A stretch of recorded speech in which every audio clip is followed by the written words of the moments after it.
So Rasulullah sallallahu alayhi wa sallam, he borrowed a camel from a person.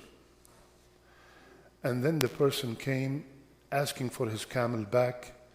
وَلَكِنَّهُ أَغْلَظَ عَلَيْهِ. The way he asked Rasulullah sallallahu alayhi wa sallam for the camel was very nasty, was very impolite. And the Sahaba were around him. So the Sahaba immediately put their hand on the sword. They want to stop the man. How could you talk to Rasulullah sallallahu alayhi wa sallam like this? So Rasulullah sallallahu alayhi wa sallam said, إِنَّ لِصَاحِبِ الْحَقِّ مَقَالٍ. Stop. Don't touch him. He has a haqq and he's saying whatever he wants. What do you want? He said, I want my camel back. Rasulullah sallallahu alayhi wa sallam said, give him a camel. So they went. Looks like Rasulullah sallallahu alayhi wa sallam, the one he borrowed was a bikr, was a young one.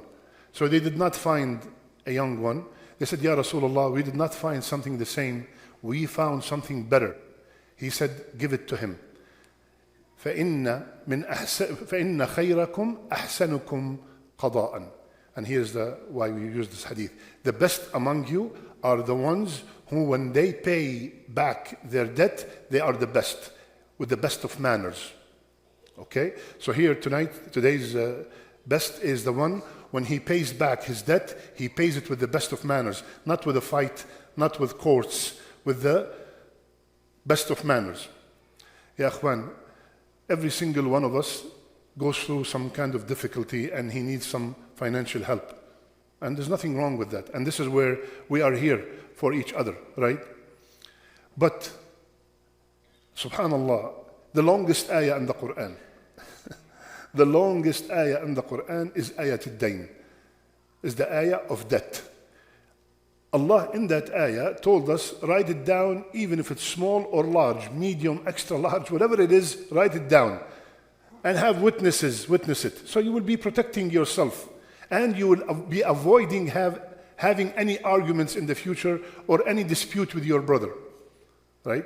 And subhanallah, the reward of helping a brother, Rasulullah ﷺ said, مَنْ سَرَّهُ أَنْ يُنَجِّيَهُ اللَّهُ مِنْ كُرَبِ يَوْمِ الْقِيَامَةِ فَلْيُنَفِّسْ عَنْ مُعْسِرٍ أَوْ يَقْضِ عَنْهُ. Subhanallah.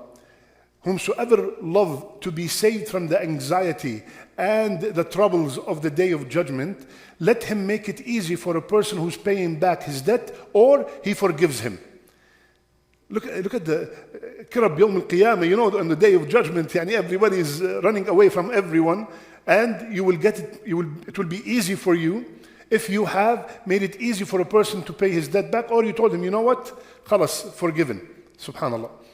So anytime you have a debt, write it down between you and your brother. Write it down and let there be witnesses. Now there are some people, unfortunately, they have the intention not to pay before they took the loan. And what's the excuse? Oh, Brother Muhammad has a lot of money. Can you imagine this is the excuse? The person, he has a lot of money. If he has a lot of money, who told you that you're allowed not to pay him back? Before, and Rasulullah ﷺ said, whomsoever borrowed with this kind of intention, Allah will destroy him. And whomsoever borrowed with the intention to pay it back, Allah will pay it back for him. Allah will make it easy for him to pay it back. Finally, subhanallah, this hadith is the reason why when, let's say I borrowed from Riyadh $1,000, and the time came, we agreed on Shawwal 1st to be paid.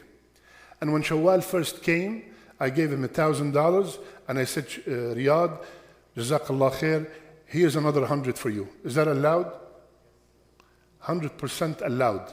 This is the hadith that the ulama used, that it's allowed. Rasulullah ﷺ gave him a better camel, and he said, the best of you, when they pay back, they have better qada. They have better manners. Okay? Now, where is it haram? If before we said, listen, you want $1,000? You have to give it back to me 1100. Pure riba.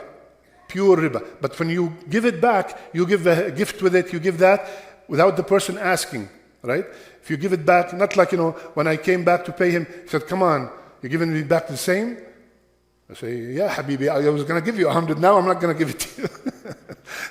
So if you give it extra, there's nothing haram if there was no agreement on that in the past. So, ya akhwan, we have these things happening all the time between us. Wallahi, if we follow the Sharia that has covered everything, we will be safe and we will have very good relationship amongst each other. May Allah make us all amongst the best. Jazakumullah khair. Assalamu alaikum wa rahmatullah.